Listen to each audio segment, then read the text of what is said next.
Hello and welcome to Flame On. I am Brian. I am your host for the Rainbow Spotlight series where we talk to queer and allied creators across all the media.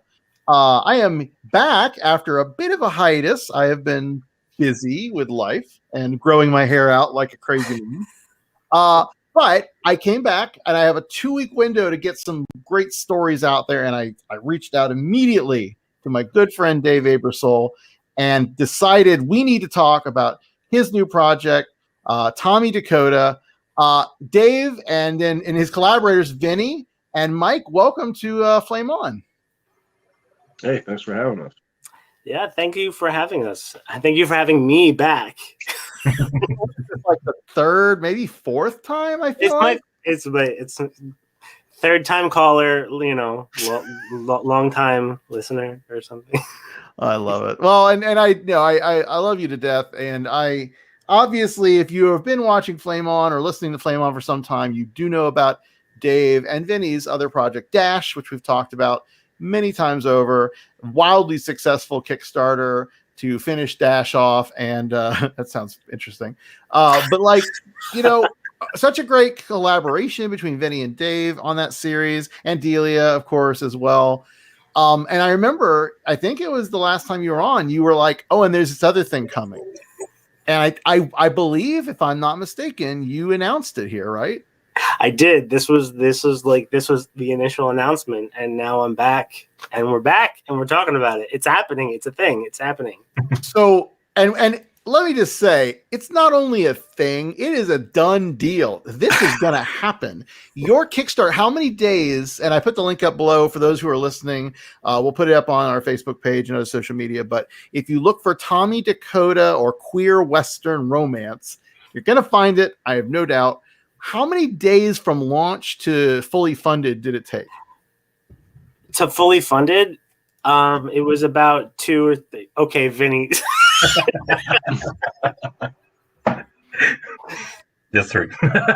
No, go on. Sorry. Okay, so Vinny knows. It was 3. I mean, I'm sure there have been other projects that have been like that quick. I'm sure, right? But like for a comic project, a queer comics project, a queer Western romance comics, like I'm impressed. I really think you did everything right to promote it ahead of time, which you absolutely did, because I was getting the notifications and everything. And you've really worked a great support system and fan base out there since Dash. So, I mean, is that kind of where you feel like some of the successes came from, or do you think you got people from just everywhere? I'm gonna say that both Vinny and Mike were like, you know, since they've been part of this project in very different ways, but both of them like leading up to it were like, you know, Mike was saying, I have a really great feeling about this. And Vinny kept saying, you know, have faith or have some more mimosas, which is not my drink of choice, but I'll take it. And I was really, really shocked. Honestly, I honestly have never, you know, I'm a theater director. I'm a playwright. I've done comics before, but I've never been so stressed out and so worried about something. And I don't know why. And I think I've invested so much in it recently. And you know, it's a lot of my heart is in it. And that's why I was so stressed out about it. And the fact that it got funded in 3 days was breathtaking. You know, I was with friends and I started crying. I'm not gonna lie about that. How could I start crying? Oh, it's so lovely. I mean, it's got to be such an amazing feeling. Also scary because it means you got to do it, right? But I will dare say that not only did Dash pave the way for this, no doubt, and your own work, of course. I'm not trying to undersell that either. But I think really some of the things that caught my eye very quickly was Vinnie Rico's amazing art, which I actually meant to pull down. I have a Darwin Cook. It's not Criminal, but what was the Darwin Cook crime? What is it? Parker. When I saw some of the Tommy Dakota stuff and the color palette you use, like the two-tone, I was like, oh my God, this is giving me such great Parker vibes, but Western. So I love that influence, and I'm sure that's maybe baked in there somewhere. But also, you got a theme song like from Mr. Mike. Is it Maimone? Is that how you say it?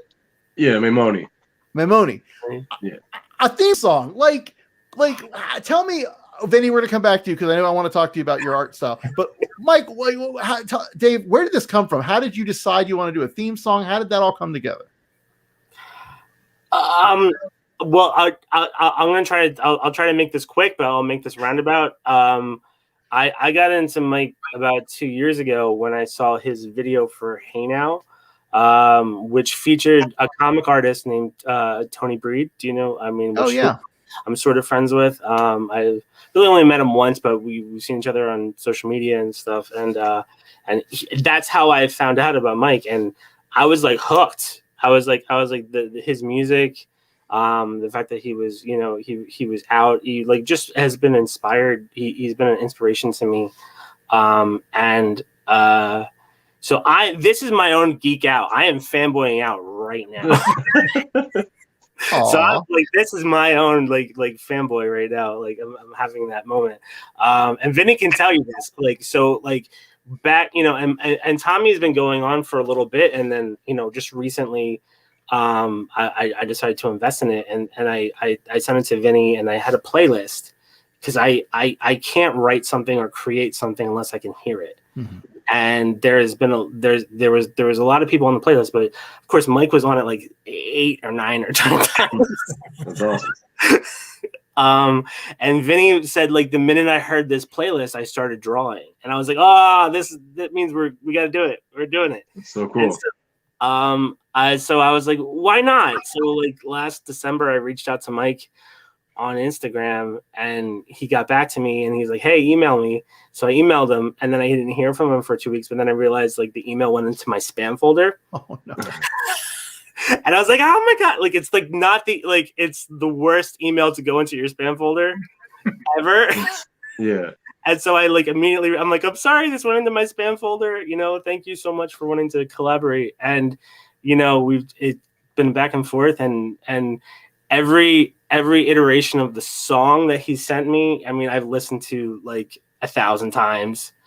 It's just so exciting for me to be like, like such a fan of the guy who's doing the theme song for the project. But that's where I'm coming from it.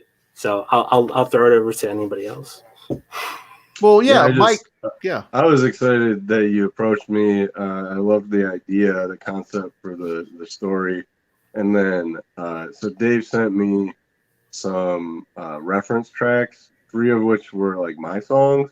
So I was like, okay, I think I can kind of capture the vibe of those. And then he also threw in a couple of other songs for me to check out. And so I love writing like that. I love the process of kind of having a task and having the theme already set out. The story was set out, and he kind of gave me the synopsis of what was going to happen. And so it was just a really fun project to do. So yeah, I was just stoked to be a part of it.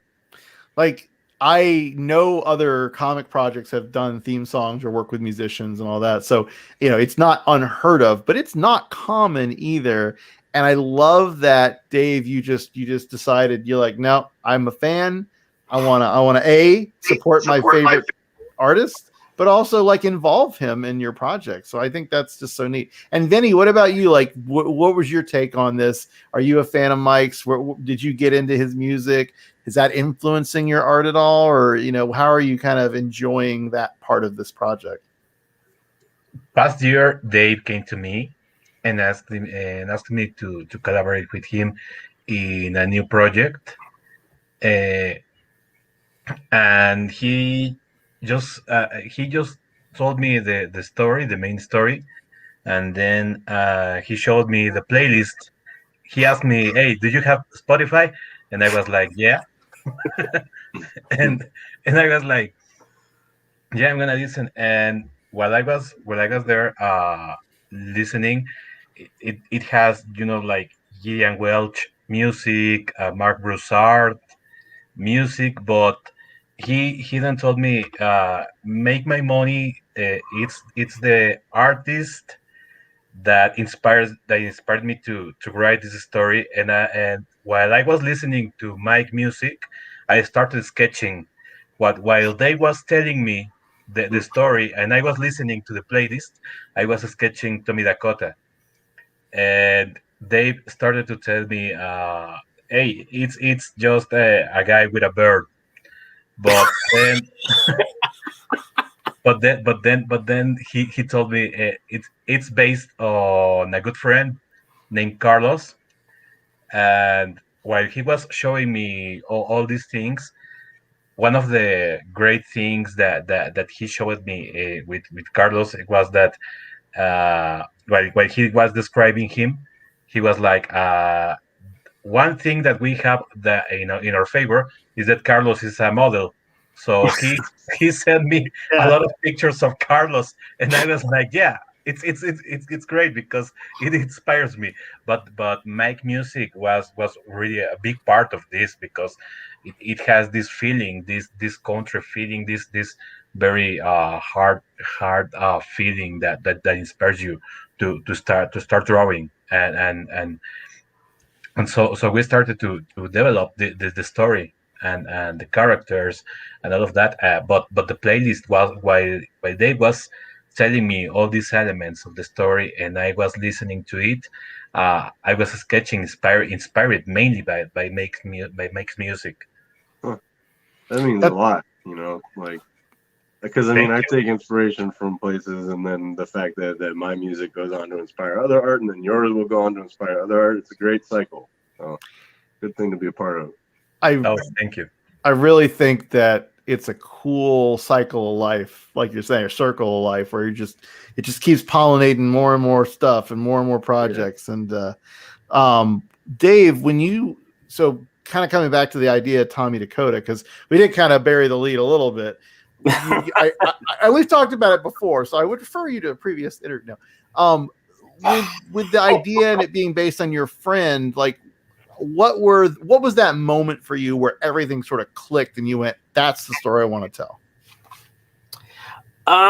Well, I've been working on Dash, and I've been working on, which is a noir story, and I'm not a Western person. Like, I'm not, like, that's not, I love Hell or High Water. I love Thelma and Louise. I love these kind of like heist, like high stakes, Southwest kind of stories. But I'm not a big Western person. But I started developing Tommy in a playwriting class, and it wasn't hitting for me until I was like, oh, I think this is my friend Carlos. And Carlos is and Carlos is Latino, and so that's how Tommy started, speaking a lot of Spanish, which is which is helpful because Vinny speaks a lot of Spanish. And and what's wonderful is when Mike and I first started talking about the theme song, it was like, what do we do with the lyrics? Like there's our lead character, he speaks a lot of Spanish. Like, what do we do with it? And Mike put a lot of, he put there are some lyrics that are just flat out Spanish in the theme song. I mean, that all makes sense. I was putting some of the for those who are listening to this, we're going to the Kickstarter page to show some of Vinny's art, and this is a sketch of Tommy. And again, I love the colors, I love the palette, I love just the whole ensemble. It's sexy as hell, and yet it's very like Vinny. Your style is so interesting because I'm very familiar with what you did with Dash, and then from Dash to this, you've really kind of evolved and changed a lot. Like you've definitely either you must have intentionally sort of drifted or changed a little bit, right? Like what was the sort of the idea that sort of helped guide your visual style for Tommy Dakota? It was because of the Dash. From the Dash book. There, we got inspired by the cover that we started to tell the Blink story, and we made it in two tones, in black and red. So they liked it a lot, and I was having a lot of fun doing that. So when we started to planning Tommy Dakota, we I suggested Dave that we should work on this style, like very, like very desert style, like very a country, a western kind of style, and yeah, really inspired by uh, uh, um, Darwin Cook work and by Michael Cho. Michael Cho is amazing, and but the main part was like trying to make this kinda how do you say it when you want to make something like a tribute to Darwin Cook, like You making just said this. it. You just said Yeah. it. Yeah. Homage or tribute. Yeah. Yeah. Yeah, that's correct. But this was totally a homage to Darwin Cook work. It really inspired me, and of course Mike's music. It's amazing. What I feel like I had such a small part to do with this. No, but You for only example, did- Are you kidding? so You're like, I just want to say, for example, in the playlist is the song "Don't Place Your Bets on Me." It's an amazing song, and while I was drawing Jeb and Tommy in the Kickstarter image, the main image, while I was drawing that, a lot of feelings came up while listening to "Don't Place Your Bets on Me" from Mike, and it's amazing. Cool. I love that picture right there. Oh yeah.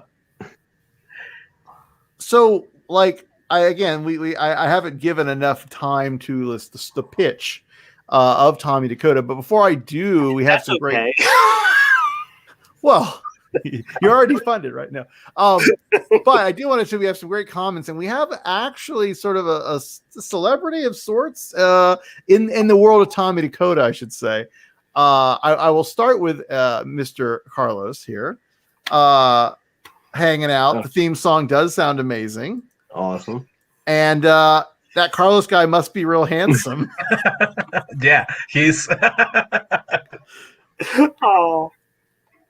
Oh, But we also have some other great comments. Our friend Matt also really kind and saying we're in super company and look at these talented creators. And I 100% agree. This is a great team that I love to talk to, and I love all the stuff they do. Also, Courtney has joined us. I think Courtney is a friend of yours, Dave. Is that? yeah. Right? Courtney is one of our.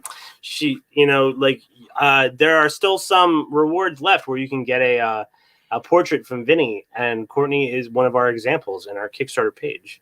If you go all the way down the page, I'm going to do that now. Let's see here. I'm going to skim through some great pages. You got I all don't the way. want to. Who's that sexy piano topper there? Yep. Let's see. Is this? There she is. There she is. Oh, that's awesome. Yeah. Oh, I love that. That's so cool. So let's go back though, because again, for those on the audio, I somewhat apologize, but not really. Oh, that's right. Because this is on YouTube, this is on Facebook. You can find this. So yeah, this is sort of just like is this like from the first issue? Is that kind of what this is, or is this sort of a separate thing you did to sort of provide some meat to the story?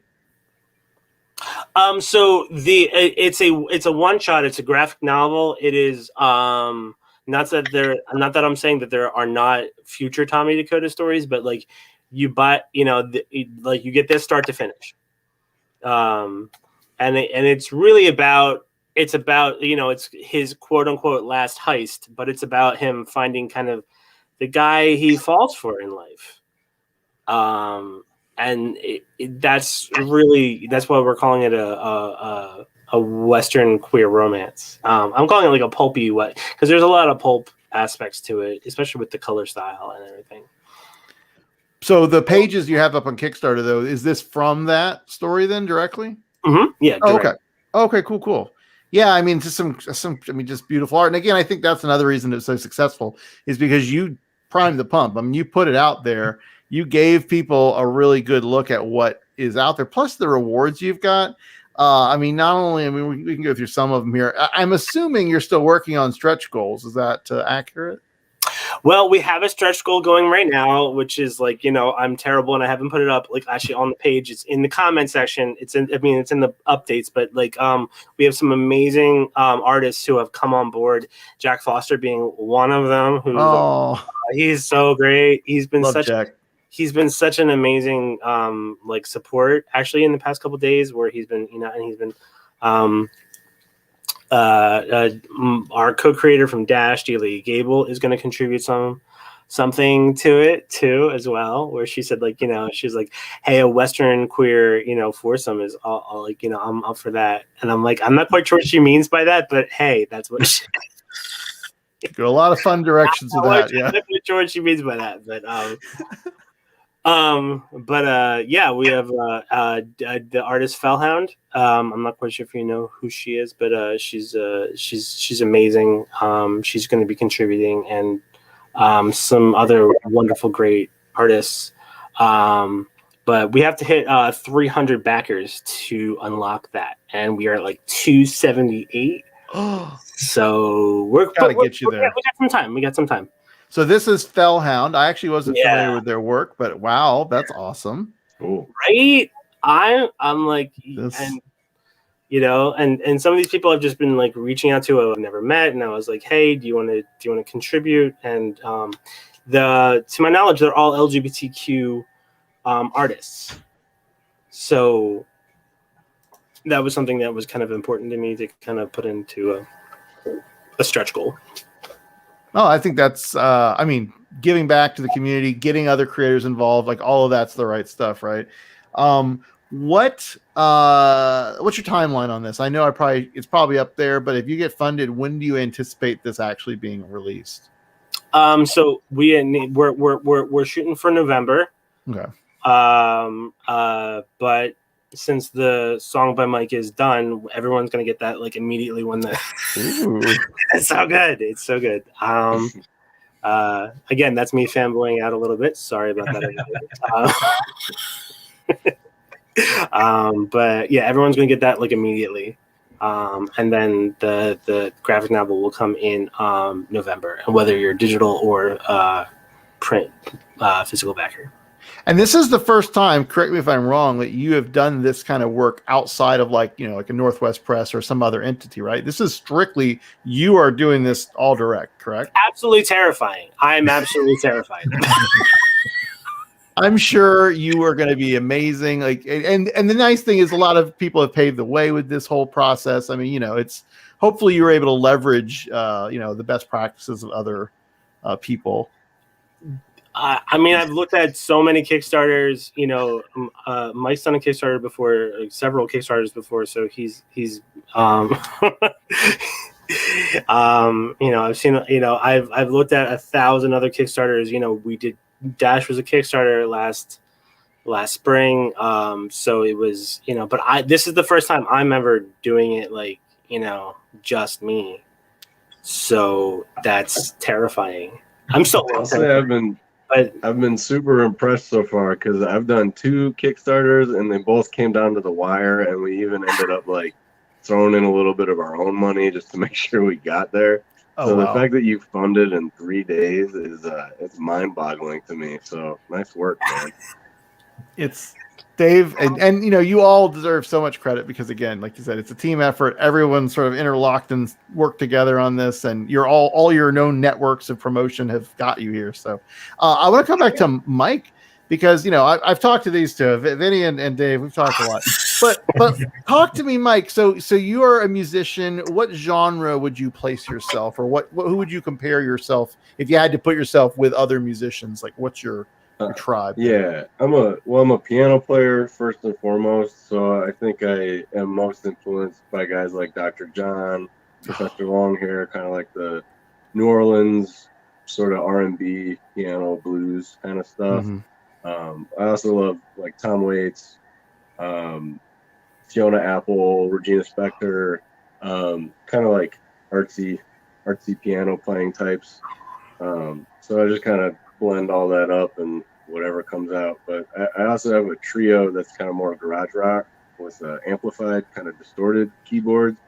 So I mean, I'm a big fan of like 90s rock and roll and grunge and punk and all that too. So how has I mean, this is sort of unfortunate, but hopefully good. How is the pandemic experience as a musician? Like, how has that treated you? What were you able to do as a way to sort of, obviously you can't play gigs as much, but were you able to do anything that sort of help supplant that or give you a different sort of creative outlet? Like, what have you been able to do? Yeah, I mean, well, Dave helped me out a lot by hiring me to make a theme song. Cause yeah, it's tough not having gigs, and I've been doing like a monthly live stream, which it makes up a little bit. I get some tips on there, and so that has helped. But just taking out loans and praying for the best. But I think creatively, I've worked a lot more because I haven't been touring. I did an album entirely in my bedroom called Isolation 1, and then I made a movie for that album. So it's just a music video for all 9 songs that all weave together. So and then I also did an album of covers, and I've written a bunch of songs that'll be out eventually, and I finished up the mixing on a full band album that I had recorded before the pandemic. So it's been extremely productive, and now I've been in a cave for so long that like sunlight is kind of like scary and hurts my eye. And it's just like emerging and being like, wait, I can book gigs again because I'm vaccinated, my band is vaccinated. It's like I'm terrified. Where are you out of? I live in Nashville. Oh, perfect. I was in Chicago for about 12 years, but I've been in Nashville. I moved to Nashville right before the lockdown, so horrible timing. I moved to Seattle right before the lockdown, and okay. I mean, in some ways, I left Florida, so it was great timing, but in other ways, not so much. People are probably like, "How do you like Seattle?" And you're like, "I don't know, because I've been in my apartment." Pretty much, yeah. It's definitely a thing. So there's your Facebook. It's Mike Maimone music, and then from there, all of these projects and things you can probably find. And I definitely am excited to hear some more of your music, and I hope you can start getting gigs soon. Is Nashville starting to kind of open up? It is, and honestly, like it never totally closed. There's a lot of knuckleheads downtown that just didn't care. I think Nashville was like a hot spot the whole time. So that's another reason why I was just holed up in my apartment. I just wasn't, I wasn't gonna deal with that stuff. But I got a couple of gigs on the books now. Starting to rehearse with my band, knock the rust off, and hopefully get back out there soon. No, that's so cool. Now, Vinny, what it's been a few months, I feel like, since we talked last. I don't know, Dave, do you remember when we talked? Was it like 2 months ago? It was last June or June. No. Yeah. Was it really? Oh my gosh. When Vinny was on, yeah. That's crazy. It feels like yesterday. So I mean, we're kind of coming out of the pandemic and this and that sort of way. But Vinny, how have you spent the last few months of your pandemic life? Have you been able to be productive, or are you feeling claustrophobic, or is the world starting to open up down in you're in Mexico City? I always forget. Is things starting to open up, or you feel safe yet? Oh no, they just started giving vacuums. Is that correct word? The shots, the vaccines. Yeah, vaccines. Sorry. Oh yeah. Sorry for that. Vaccines to the people, but right now it actually haven't changed a lot of my life because I draw all day, so I spend the whole day in my room drawing. So there is no problem about it. That's awesome. And so for people who work indoors in their house, like the pandemic has not been the worst thing. It really, I think, has still kind of not been amazing for people's mental health if they need a break from that. But that's good. I'm glad that you were able to keep doing what you love, you know, and producing such amazing work. I mean, that's the thing that most impresses me is people like yourselves locked in sort of, you know, your space and yet still being incredibly productive, fighting the mental health demons like all of us, but still cranking out such great art. And that is such a testament to your own work effort or work effort. That's not right. What a work ethic. Ethic. Well, while Mike's Go ahead. making good music, it will to keep my mental health. Yeah, and that's art is therapy for sure. We have a couple more comments here. I didn't want to like completely forget. And then of course, you know, Courtney, very proud of herself, or not her portrait. That's I love it. Good picture. Did I do that one earlier? Oh, I guess Carlos did not realize. Asking a question. Was that the first time you've sang in Spanish? Spanglish, yeah. Totally. I studied Spanish for 4 years in high school.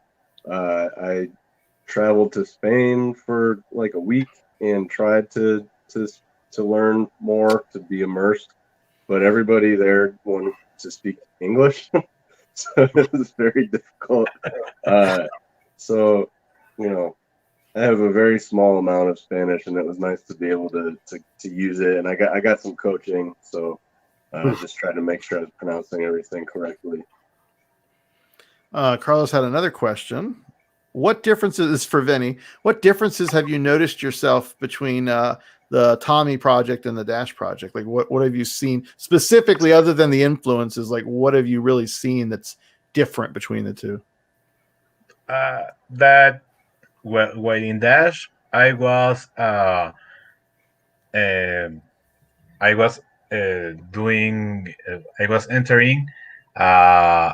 already established comic, you know, established characters and all of that. And this one was like start from zero. I mean, like from the beginning.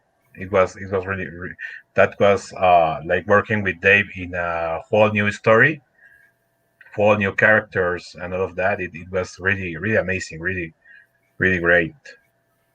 And Dave, when you were writing this, I may have asked this before, but we'll ask it again.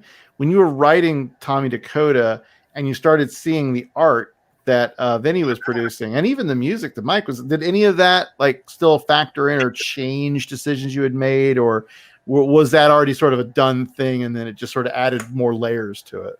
100%.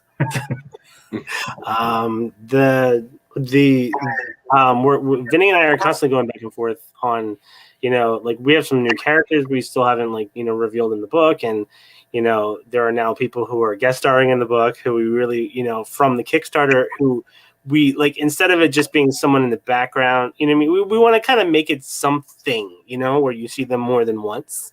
So that's kind of like, so the script is still kind of loosey goosey a little bit until like we're finished, you know, like, but I will say that, so I told the story to Mike, and Mike has a lyric in the song when Tommy, you know, kind of as Tommy's point of view, talking about Jep, the bartender who he falls for, saying, "I'm going to marry that man." And I was like, ow, like, I didn't realize, I mean, and Mike was like, well, you said like, this is going to be the guy he falls for.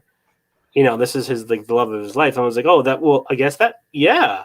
And so what I did was I put that lyric in the comic, but I made it, because Tommy speaks, you know, sometimes he speaks Spanish when he doesn't think other people know it, or when he has an emotional issue, like when he's working through an emotional issue and he doesn't really reveal all of his heart.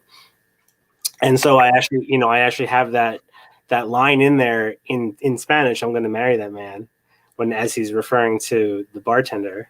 Awesome. Yeah, you told me that he was going to get out of the game for this guy, and I was like, well, you're not going to leave behind this amazing life of crime for just to be dating some guy. Well, isn't it interesting? I've been thinking about this a lot lately. When you sort of get with someone new and your lives start to merge and overlap and intertwine, and you're with them for maybe a year or two or however long, and then you start to like almost reintegrate old pieces of yourself from previous adventures or lives into that. That's like it's I don't know why this is just reminding me of this thought, but being able to just leave the life of crime for this person is like a noble idea, but realistically, even if it's for a little bit, that will probably reassert itself and start to complicate things. Well, there might be sequels. There might be sequels. Very stoic on that response, Dave. I don't know if he's calling you out on something that you'd already planned. Dave likes announcing things here, so I don't know. There might be sequels, and I may ask Mike to play more music. Do it, yeah. What was it like for you, Dave, working in this genre and dealing with sort of the just straight up romance, but also the Western elements? Like, how did you mentioned some I think some references earlier, but how did you really try to capture the spirit of those in this piece? Like what were your influences aside, like what were your like target goals to like make sure you really locked in Western and romance? Well, I mean, a lot of a lot of the music that I was listening to really, it was like like gritty, really just this wonderful music that was just kind of like getting me there. And I like I said, I wasn't really a fan of Westerns because a lot of it because I didn't see myself in them. Because where are queer people in Westerns? Where are they? Like, show me them. Maybe Red River with Montgomery. Was it Montgomery Clift, or is that there's this like weird subtle undertone. The John Wayne Montgomery Clift, like old Western, where there's like weird homoerotic undertone between a couple characters. But like, I mean, I don't really know any of them. But that's kind of like what turned me on about it. I was like, well, why don't we let's do it? Let's do it. Let's make it happen. And why not? And why not be like kind of like a little ballsy about it too, and say like we're gonna be a romantic, pulp Western kind of a story. Like we're gonna tell you like this is what's gonna happen. I just come from Dash, which is like a noir, and some people were mad at me because of like the romance in that. Like it's kind of the crux of the story where it doesn't work out. Because noir, because the private detective in noir stories doesn't always end up is not the happiest character in the long run.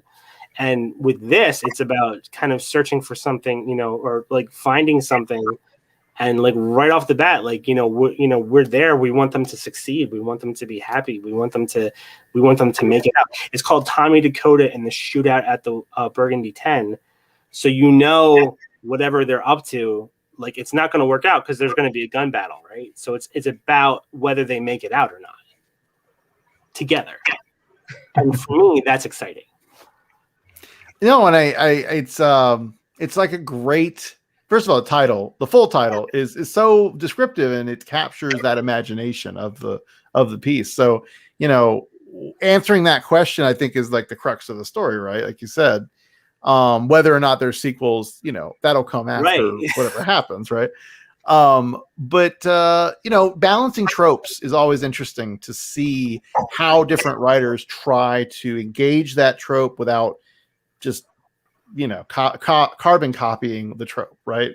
So did you have to wrestle with that a little bit? Like how much is too much Western? How much is not enough? How much is too much romance? How much is not enough of that?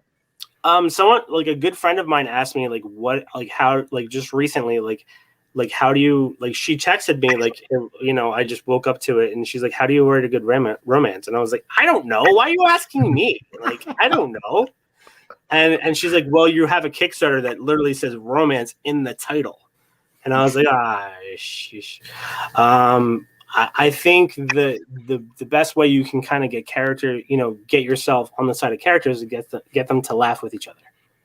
And there's like several just sections of the book carved out where you see these two guys who are learning to kind of laugh with each other, learning to kind of like love each other and find each other's like quirks, you know. And I think like that's how you get that's how you get an audience on their side. Is through the quirks, it's the funny stuff, it's through like kind of almost mundane stuff, you know. So you can like ramp the stakes up to a shootout, but like what you're really rooting for is like the people that you've just invested in to make it out. Yeah, I think you really nailed it. Like the characters compel whatever genre, it's going to work. You're going to find the footing, you're going to invest the time, and then the genre stuff will come, or it'll surprise you when it doesn't, you know, which is always kind of interesting. Romance is hard though. I mean, just from what my boyfriend has been writing, like, you know, erotica and romance, kind of a little bit of both. And man, there are some people out there. If you do not hit that formula, if you do not do the thing that romance like says you're like it. But I think the audience for comics are a little more forgiving. I hope So. You're about to find out. Yeah. Well, and honestly, like, just like, I mean, Dave, I don't know, you probably Googled a little bit. Like, are there other queer Western romance comics out there? Like, is there even another one that would go in this genre with Tommy Dakota? I can't point to one. I couldn't either. I was sitting there thinking, and I think I Googled, but you know, there's probably like something, but it's like, oh, you know, it's not just that, it's something else. It's probably got like a robot in it or something. Right? Like I can't point to that. And like I have a kick-ass theme song that like like that's very blatant about, you know, like this is what this is. And I can't, like, this is something I have, like, you always want to write the story that you want to read, right? And I haven't read this story yet. Yeah, that really hooked me on the project too. When you told me what it was about, I was like, I have never heard of anything like this. It sounds really interesting. Like, you could almost sort of make the pitch that Brokeback Mountain in a way is adjacent to this, but I wouldn't call that a romance exactly, nor would I call that like a Western in the tropey pulpy sense. You know, even if they were cowboys doing cowboy things, it wasn't like, you know, Deadwood or the spaghetti westerns or any of that stuff, right? Yeah, not at all. I'm excited. I love that you have found this, like, this very, not niche, I don't want to say niche, but like this very specific genre, and that you are inventing it and you're gonna have this out there. And I think this is I'm not surprised that this Kickstarter has done so well so far, because of that. I think, like, thinking about on the shelves when this is printed and out there in the stores, like, that's gonna be so like, oh, like there's nothing else around. This is it. This is amazing. Oh, I'm so excited. We have a couple more questions here before I just keep gushing. Carlos can gush for a second. Yeah, Carlos is gushing a little bit. Definitely a fan of Mike's music. The voice is sexy and the music is full of life. I'm glad Dave introduced me to his music. Thanks, Carlos. Absolutely. That's awesome. Thanks, man. Oh, I guess, and he's dropping some Spanish on us here. Is that orgulloso? What does that mean, Vinny? He's proud of you. Uh-huh. Oh, and he actually said, "Ask Vinny what that means." You're all yes, Carlos, you are absolutely right. Good work. You're all talented in your own artistry. Amen to that. And yeah, Matt saying this is a super tempting Kickstarter. Yes, you absolutely do have to get on this, because not only should you just support it either way, and I know you will, you're one backer closer to getting those stickers. I love stickers. Let me tell you, I don't know if my hydro flask is down here. I have a thing for stickers. It is a problem and a blessing. So, Nice. You gotta email me your address. I'll send you some mutt stickers and some of my stickers. Oh, I love it. I actually, we need to have you back on and have a whole episode talking about music, because I am also a musician. Okay. And we'll talk. It's going to be good stuff. But Matt actually did say, I think LaProle, is it LaProle or Prole? Annie LaProle? Anyway, writes in modern Western intentionally. Yeah. So it's a modern Western for sure. But I'm just like, what else is close? Before we wrap up, what are you all working on next? Like, I know, Mike, you're getting ready to go back out and play gigs, and you've already said you have a whole slew of stuff that's coming, which is awesome. Dave, I know you're cranking on this and probably on other projects that we'll talk about, in the near future. But anything else that's like, that you want to announce, just, if anything's out there, or is anything you're like really excited about coming up? I would say, if I can sneak in there, so I have a record coming out, and I haven't publicly said what the title of the album is, other than to my Patreon supporters, but I will tell you on June 18th. My next record is coming out. It's called Broke Not Broken. Oh, so it's a full band record. I got my whole band on there, June 18th. Oh, so excited. And that'll be available through, what do you use? Bandcamp or? All of the stuff, Bandcamp, Spotify, Apple. I'm getting CDs done. Probably not vinyl just yet. I need to wait to know that I'm going to be playing a lot of shows before I invest in a run of vinyl. But yeah, it'll be on my website. All the links are up there. Awesome. That's so cool. Vinny, are you just cranking on art? What are you up to? Well, I think we're gonna work on Dash next after this. I hope. I hope I ain't spoiling anything. I was gonna say, I know it's coming. We've already talked about I think you announced that too, right? There is like, we're hoping to try to release a new Dash in June. I recently said, Vinny, how are you doing all this? And sent him the Snow White drinking all the coffee emoji. But yeah, the new series is written, the new issue is written. It's all done, we're still working on it. There's a Dash thing that hasn't been announced yet that we are still working very hard on, and there's a lot of people working on it, and I really can't say what it is yet. I'm hoping people will know what it is in the fall, and there's something, it's something brand new, and it's something a different way to look at Dash. But there's a lot of people who are working very hard on it right now, including myself, like all day. So, wow. And you're gonna go potentially in the hopeful not distant future back out into the world at cons, right? That's the thing we're gonna work on, right? Is cons happening? I mean, I know concerts, some concerts are happening or conventions happening. I'm getting ads for cons, and I'm getting ads for musicians who I either know or who I follow, and they are booking. So yeah. If we don't all revert back into some new variant nonsense, yeah. No, I do really want to get you out here to Emerald City for sure. That's in December, and I hope by then. I really hope by then, because New York's supposedly moving forward. Yeah, so. I'm not doing New York. I was going to do New York, but I was like, I'm not. That it's just weird, too weird. I mean, Baltimore, yeah. That's yeah. No, I would. Yeah. I'm right there with you.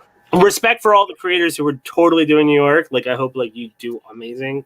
But New York Comic Con is not something I think I can personally do this year. It is so much, even in a normal year, it is so much, and the con crud is so rampant that I've never not gotten stick from a Comic Con, so I can't do that. It's a lot. We did have Matt give some respect for the hustle that it takes to be a musician this day and age, and you're 100% right. You're a creator, promoter, and agent, fulfillment, social nurturer, all the hats at once. Yeah. And honestly, I as much as that's got to be exhausting, I feel like that is the way it always should have been, and what we had for a while and still have was this artificial weirdness that was the show business connection. Sure. But you go back historically, musicians were never that, Right. and really are what Mike is and what a lot of indie musicians are, which is just all in one. You do everything. Yeah, you really do. And I think that, I mean, there's a part of me that likes, I mean, for the most part, I enjoy having the control and my hands in all of these different processes. And like you said, the fulfillment, like, you know, I print t-shirts and people order them and I mail them out. I put a little note in there, and it's all very insulated in my kind of personality, versus for a minute I had like a distributor that was doing print on demand. So when the order would come in, and I still do have some products up there like coffee mugs and stuff that they just go straight from the manufacturer out to the person. I'm like, but I didn't get to put a note. I like to put a note in there. So, you know, I like that hands-on element. Yeah, I think that I know I appreciate it as a fan of someone if I know it was hand packaged with a note. Yeah, that's always like so special. Yeah. And Courtney's very excited for New Dash, as we all are. There's so many unanswered questions, so many things that we were left sort of hanging at the end, and like we need to know what's next, because that's very critical. And or what's, because I remember when you're talking about the sequel, there was elements of like sort of a side thing, right? It wasn't just straightforward, here's what's next, right? It's a lot darker than the, you know, like it's gonna get, like the difference between this and Tommy Dakota is like Dash is grieving over somebody that he's lost, and it's going to take a different, darker tone to it, with like the fun aspect of like people trying to find him because nobody knows where he is. That's right. That's what. Yeah. So like, you know, like whereas, you know, for me, Tommy Dakota has been like, you know, oh, thank God I can just two people falling for each other. I could just write a love story about criminals and you know, write what you want to happen in your life, right? So well, I really appreciate you guys joining me on this. I will put back the link here. If you have not gone to Kickstarter yet, look up it's under Dave Ebersole's Kickbook, you know, account. Like that's where it comes from. But if you look for just Tommy Dakota, just like you think it's spelled, or a queer Western romance, or any permutation thereof, you're going to find it. As of last check, let's see, you're at how many? 59 backed? Is that right? No, that's not. 282 backed. So we are 18 away. Really? Oh, yeah. That's new for me. I didn't know that. So yeah. Let me just share it real quick. We are getting real close. I wish there was a way for like, actually, that's a good question. So if I wanted to send somebody this, that's an angle. Like, I wonder if there's a way you can like do something where, I guess you could make a second account or something, but I guess you could also upgrade your backing. You know, that's another possibility. Maybe I have no idea what we're gonna do if we hit our 300 backer goal. You know, Vinnie and I did not. You know.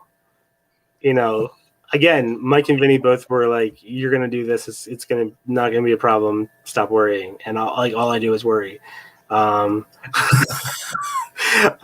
quite sure what we're gonna do for, you know, if we do another stretch goal, but you know, somebody suggested pins, so maybe we should do pins. Oh, have I shown you ever my pin collection too? I'm no. Just saying, if you wanted to make me very happy, pins as I like hold up various. This is from Cena. We got oh god, there's so many pins. Anyway, yeah, I agree. Pins are the next thing you should do. And I was thinking about this earlier. What about a music video for the song? Hey, Mike. I would be down if Carlos is down to be in it. We could do like some kind of like, because originally I was thinking like, yeah, I could kind of like do a animated / real life action thing, but like it shouldn't be me, it should be Carlos. Just saying, you need stretch goals. I know you're listening, Carlos. We're gonna have to do this.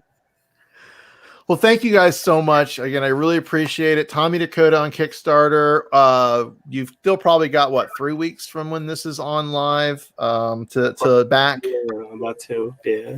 Oh, like 2 weeks? A little more than 2, yeah.